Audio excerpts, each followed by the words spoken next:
Hola, ¿qué tal? Yo soy Irene Torices. Yo soy Mari Carmen Herrera. Y yo soy Nadine Terrein. Y juntas somos Las Las tres tres, gracias. gracias. Y esta noche vamos a presentarles un tema muy interesante con la doctora Nadine Terrein. El tema es el placer sexual. Les dejamos con Nadine. Nadine, adelante. Muchas gracias, Mari Carmen.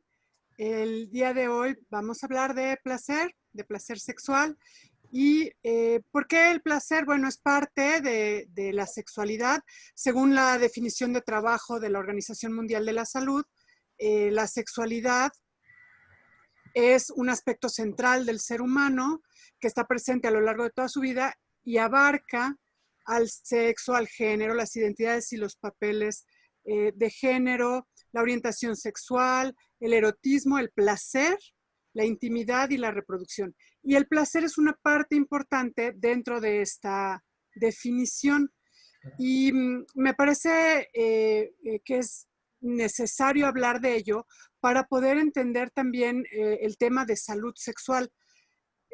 Una sexualidad que pueda ser saludable, que pueda ser plena, incluye el poder sentir el placer sexual y además es uno de los derechos sexuales que tenemos. Es el detallito, la cereza del pastel de la Declaración de Derechos Sexuales, es el derecho al placer y es algo que de pronto como que se nos olvida cuando estamos trabajando los temas de sexualidad o de salud sexual en general, agregar el ingrediente del placer y es como preguntarnos para qué tenemos relaciones sexuales, para qué tenemos los seres humanos estos encuentros eróticos, estas relaciones sexuales.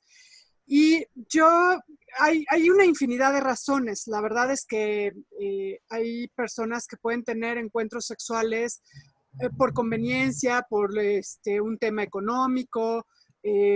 Hay una infinidad de razones por las que las personas mencionan que tienen encuentros sexuales.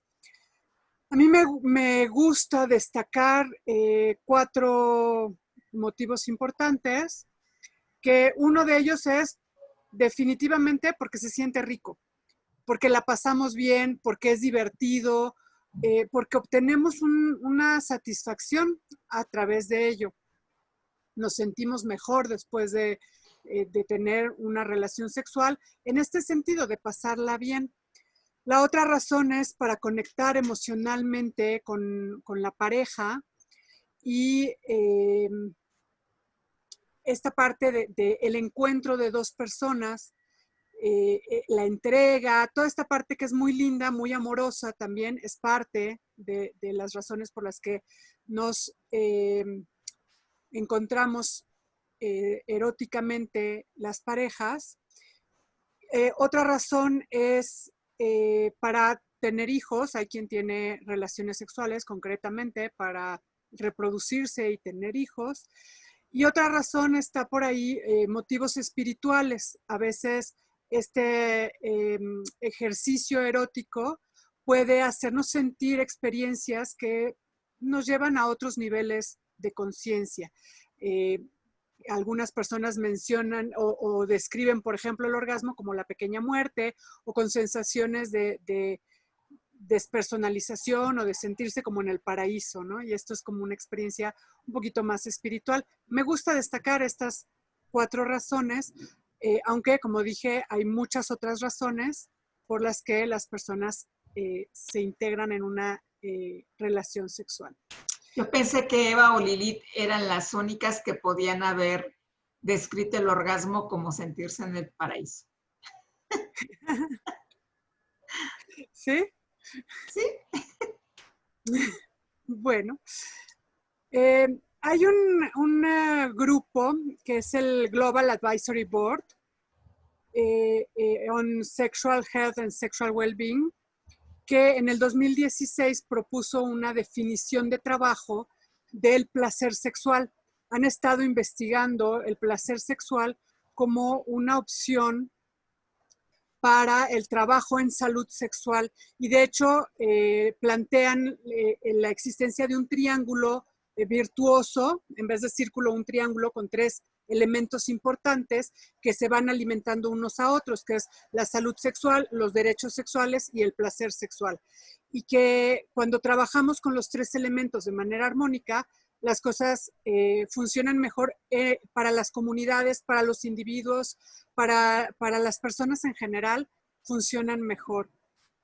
Y bueno, la definición que ellos proponen, se las voy a leer, es la satisfacción de disfrute físico y o psicológico derivados de experiencias eróticas solitarias o compartidas, incluye pensamientos, sueños y autoerotismo, la autodeterminación, el consentimiento, la seguridad, la privacidad, la confianza y la capacidad para comunicar y negociar las relaciones sexuales son factores facilitadores clave para que el placer contribuya a la salud sexual y el bienestar. El placer sexual deberá ejercerse en el contexto de los derechos sexuales. Las experiencias de placer sexual humano son diversas y los derechos sexuales aseguran que el placer sea una experiencia positiva para todos los involucrados y que no se obtiene violando los derechos humanos y el bienestar de otras personas.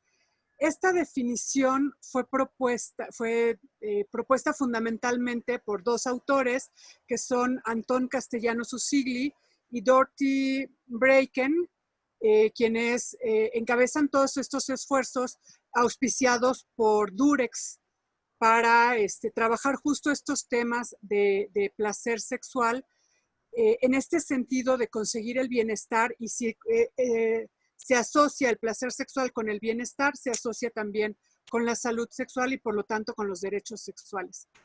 A ver, a mí me gustaría que regresáramos un poquito, Nadine, si me lo permites.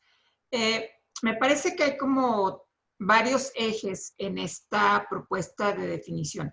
Una que tiene que ver propiamente con las conductas o los comportamientos sexuales que pueden formar parte del placer sexual. Otra que tiene que ver con los derechos sexuales. Una más que tiene que ver con la salud sexual. Y otra más que tiene que ver con el que estas actividades o prácticas sexuales que llevan al placer tienen que realizarse por consenso. Entonces, no sé si nos podrías aclarar justo cada uno de estos ejes para tenerlos divididos, así como que cada uno en su cajita, y que a quienes nos están viendo en sus casas también pudiera quedarles muchísimo más claro. Mira, justo iba a hablar de ello, lo dice la Global Advisory Board, para lograr el placer sexual es importante estos temas de autodeterminación, el consentimiento, la seguridad, la privacidad, la confianza y el poderse comunicar, estos elementos como ejes importantes, y tiene una propuesta muy interesante justo para evaluar la salud sexual a partir de estos ejes. Y entonces el placer sexual, para que genere justamente este bienestar, tiene que originarse en una persona que sea capaz de decidir por sí misma lo que necesita y lo que quiere, que pueda reconocer sus necesidades, sus deseos también, y esto es la parte de la autodeterminación, que además pueda decir si quiero o no quiero, si me interesa o no me interesa probar. Lo veíamos cuando hablábamos del sexo anal, que es bien importante poder decir si quiero o no quiero. E incluso si puedo decir, bueno, me interesa probar y en el camino decir, ¿sabes qué? Ya me dio miedo o ya me dolió o no me gustó, pues interrumpir en cualquier momento. Eso es parte del consentimiento y obviamente si yo estoy de acuerdo en lo que voy a vivir, entonces sí voy a tener la satisfacción por la experiencia que viví más fácilmente. No necesariamente porque igual lo probé y no me gustó, pero en la medida en la que yo sea capaz de decir si quiero o no quiero, será más fácil que yo pueda justamente lograr el placer, la satisfacción en mi vida al ejercer mi sexualidad. Otro tema importante que está en la definición es que puede ser en solitario o acompañado. Entonces, el placer sexual puedo vivirlo yo sola, conocer mi cuerpo, expresar mis sensaciones. Hay que recordar que el placer sexual es algo muy, muy personal, ¿no? Que cada persona tiene que descubrir por sí misma qué sí me gusta, qué no me gusta, cuál es el guión erótico que me satisface más, porque de pronto hay cosas que pueden ser muy interesantes, incluso populares, ¿no? Pero que a mí eso no me lata, no me guste, no me interese probarlo, o ya lo probé y no me gustó, y me gustan otras cosas quizás menos populares, o que para otras personas pudieran considerarse como extrañas o a veces las califican de perversas, ¿no? Que no lo son, son expresiones diferentes del erotismo, pero cada quien tiene que descubrir qué es lo que realmente le gusta. Y mucho de ese descubrimiento se puede lograr de una forma personal, individual, y también en pareja, ¿no? Ya en la parte de compartirse es otra forma de explorar el placer sexual. Por lo general, el placer sexual se acompaña de la respuesta sexual, pero es bien importante también recordar que no necesariamente se tiene satisfacción viviendo todas las etapas de la respuesta sexual. Igual y mi satisfacción puede ser muy plena y no necesariamente sentí un orgasmo, ¿no? O sí sentí el orgasmo y las demás etapas fueron un poco más atropelladas, por ejemplo, ¿no? Y de todas maneras, eso no importa porque la satisfacción ahí está, ¿no? Entonces, por lo general sí va a estar la respuesta sexual, esto es el deseo sexual, la excitación sexual y el orgasmo, pero puede no incluir la penetración, por ejemplo, y sobre todo si voy a trabajar en reconocer mi placer sexual y de forma individual, pues puede que no incluya una penetración, e incluso en pareja podemos encontrar muchas formas de encontrar satisfacción más allá o más acá de la penetración, ¿no? Y los otros elementos que nos llevan justo a la salud sexual, bueno, la salud sexual, la definición de la OMS es que es un estado de bienestar y que es más que la ausencia de bienestar relacionado con la sexualidad, y es mucho más que la ausencia de enfermedad, disfunción o incapacidad o discapacidad. Tiene que ver con el bienestar y con el ejercicio a plenitud de los derechos sexuales para que haya verdaderamente salud sexual, y esto lo dice la OMS, los derechos sexuales tienen que ser respetados. Y entonces ahí es donde se engarzan y se anudan todos estos derechos y esta definición de salud sexual con el placer sexual. Y esto nos lleva también a entender por qué es tan importante el placer sexual como un derecho humano, ¿sí? Porque es un motor de bienestar, es un motor de satisfacción y de alegría en la vida, ¿no? No sé, para ustedes, cómo lo consideren esta parte del placer sexual como un motor en la vida y como un motor de bienestar. Bueno, yo creo que todos... Adelante, Mari Carmen. Perdón. Yo para mí creo que definitivamente que es un motor que ya sea en autoerotismo, que forma parte de este gran abanico de la sexualidad o del erotismo, como en la relación de pareja es algo, me gusta la combinación de los derechos, de la salud con el placer, porque creo que esto nos lleva a mejorar las relaciones, a vivir la sensación de placer en una sociedad en donde ha sido negadora de placer. Cuando tú iniciaste en esta parte de las sensaciones del placer, que no te lo da ninguna otra cosa. O sea, estas sensaciones eróticas son tan maravillosas que recordé cómo San Agustín luchó contra ellas y le llamó concupiscencia. Y a partir de eso estuvo tan prohibida, negada, castigada por siglos.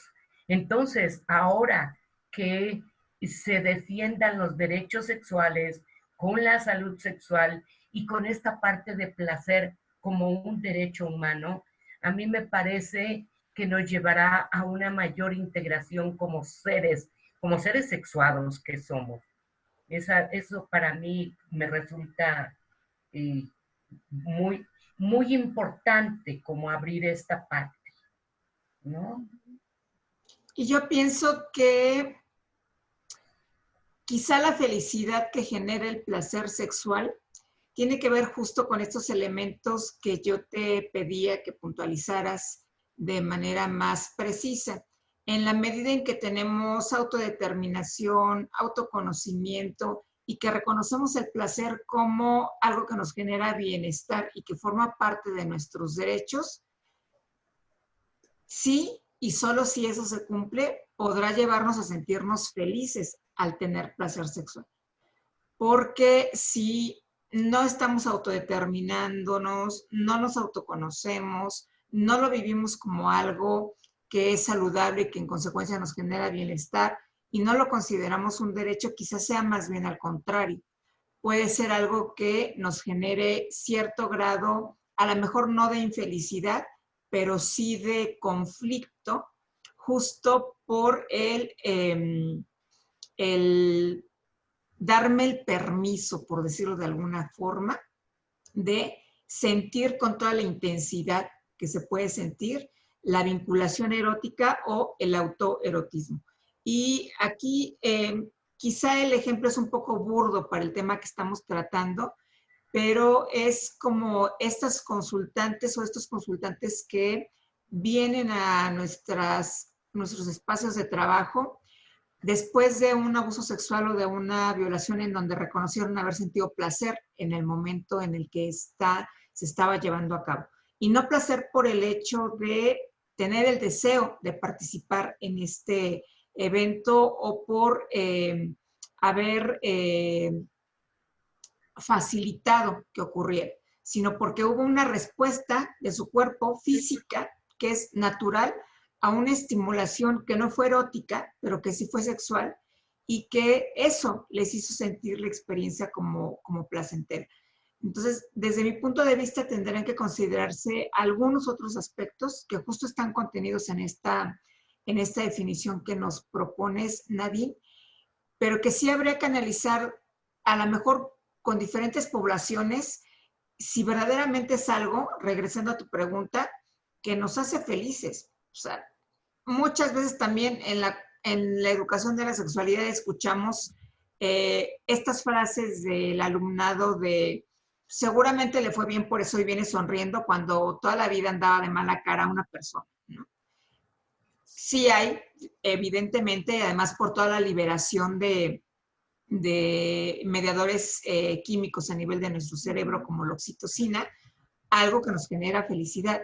Sin embargo, insisto, habría que ver con diferentes grupos de población si esto verdaderamente, insisto, lleva a la felicidad. No sé si, por ejemplo, la población adolescente pudiera sentirse verdaderamente feliz ante una experiencia placentera cuando está en riesgo de un embarazo o cuando está en riesgo de una infección de transmisión sexual. También eso sería algo que me llevaría a cuestionarme si además, y porque no lo escuché en la definición, faltaría la parte de la autoprotección y del autocuidado para justo generar salud sexual y bienestar y obtener en consecuencia placer sexual. Me parece porque además cabe mencionar que esta definición la traduje yo, entonces está elaborada en inglés, que posiblemente esta parte de la seguridad pueda ser un tema que podría interpretarse también en el sentido de la protección, la seguridad en ese sentido. El sentirse seguros, no solamente de la integridad propia, sino también seguros de no contagiarse o de no embarazarse. Claro. Bueno, Una de las partes importantes también de lo que decía ahorita Irene, para mí es, y en esto de la autoafirmación, y la autoafirmación tiene que ver incluso con mi autoestima. Son como aspectos que menciona Brandon de autoafirmación, tanto el conocer mi cuerpo, el decir en lo que estoy de acuerdo, el decir en lo que no estoy de acuerdo, pero sobre todo a mí me interesa también una parte, la apropiación de mi cuerpo y de mi placer, que es algo individual, porque en muchos momentos o en algunas personas puede haber como una dependencia, se pueden dar dos vertientes, una dependencia de que tú me des placer a mí, y entonces eso va a limitar y como decías, puede llevar a un sufrimiento en la relación. O la otra parte sería como yo no vivo el placer, pero estoy conviviendo un placer de servicio, ¿sí? O sea, en esta parte de complacer o de no tener la afirmación de decir no estoy de acuerdo, no quiero una relación sexual. Y sí pensar que tengo o no tener la asertividad de decir no quiero. Eso sería para mí también esto muy importante, la autoafirmación. Perdón, Nadine, continúa. Sí, y bueno, todo esto en el contexto de los derechos sexuales, justamente, para que no haya una violación a los derechos de nadie, ¿no? En esta búsqueda del placer, que justamente todos los que están involucrados puedan estar en estas mismas condiciones de consentir, de sentirse seguros, de poder negociar y de comunicarse, ¿no? Y de hacerse cargo de sí mismos. Esto de la autodeterminación también es, me hago cargo de mi cuerpo, de mi placer y de mi experiencia, ¿no? Claro. Pues, no sé si quieran decir algo para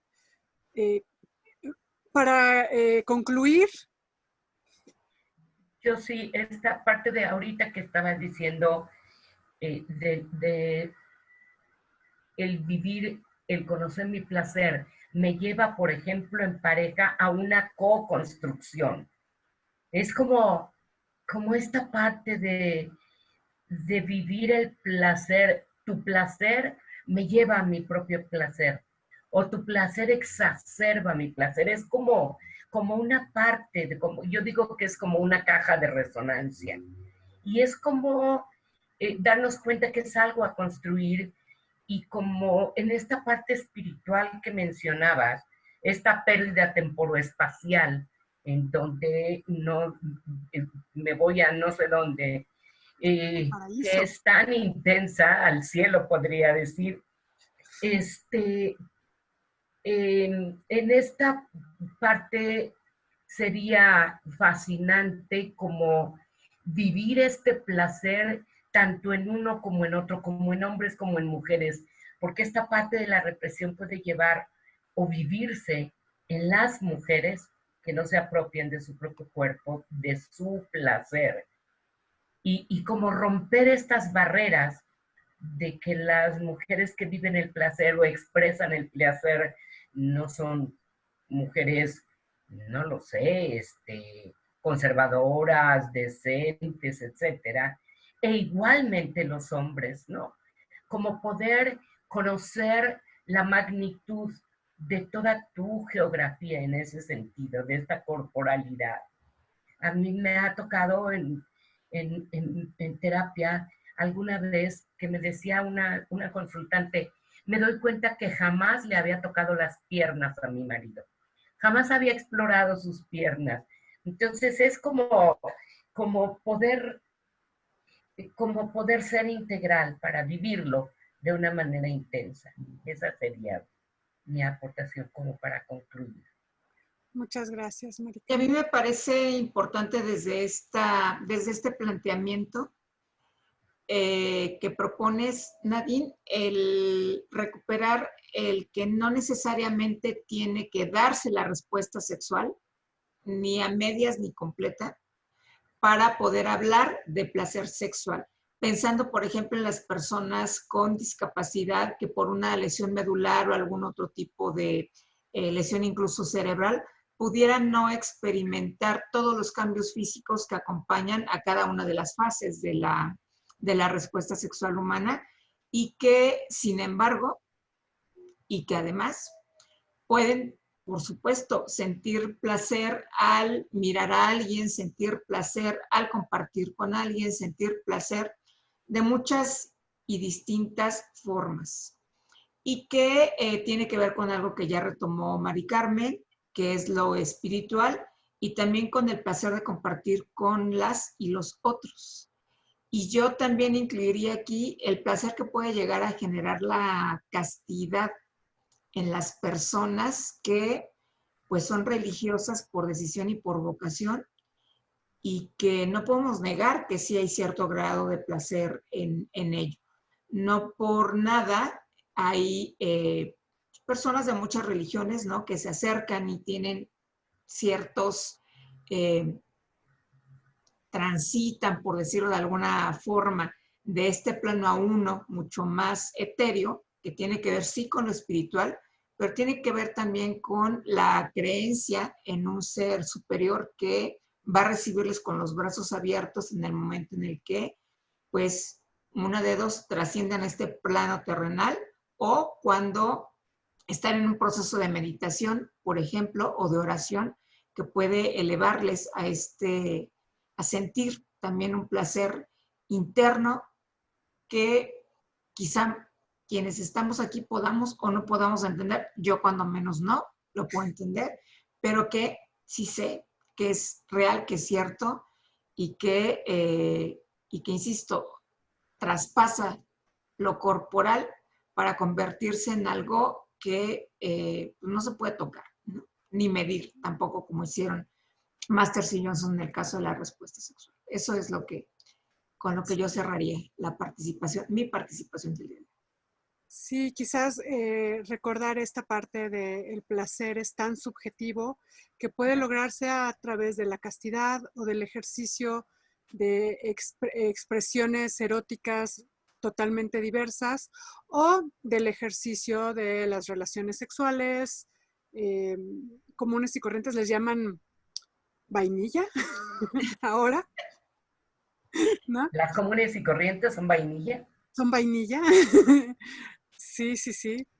Las relaciones sexuales coitales con fines reproductivos, sexo vainilla, ¿no? Y que toda esa gama es posible experimentar el placer con o sin una pareja, o con varias parejas inclusive, dependiendo de la experiencia que uno elija vivir, y que efectivamente pueden generarnos sensaciones de éxtasis que después pueden generar esta parte de satisfacción, de felicidad, relacionadas también con todas estas sustancias que se secretan. Y me parece que esta parte de sentir o de la respuesta corporal que mencionabas en casos de violencia sexual, es una respuesta del cuerpo porque está siendo estimulado, pero difícilmente puede relacionarse justo con esta experiencia de satisfacción y de felicidad, ¿no? Y entonces podríamos separar esa experiencia. Sí, el cuerpo puede responder porque está llevado al extremo y se busca justo esa respuesta, pero eso no significa ni que haya colaboración, ni que haya cooperación, ni que haya sido algo que haya sido agradable. Así es. Ok. Pues ha sido un placer. Hablando de placer, ha sido un estos placer. temas y compartirlo con ustedes. Y bueno, pues yo soy Nadine Terrein, soy psicóloga, psicoterapeuta, terapeuta de pareja. Yo soy Mari Carmen Herrera, soy psicóloga y soy sexóloga. Y yo soy Irene Torices, terapeuta ocupacional y sexóloga. Y la próxima semana tenemos un tema muy interesante que son los absurdos no tan absurdos. Y vamos a revisar qué preguntas hacen o nos han hecho las personas en las conferencias o talleres en los que hemos participado como docentes, que no se lo van a creer. Y las respuestas se las vamos a dar aquí, por supuesto. Hasta la próxima. Hasta la próxima. Hasta la próxima.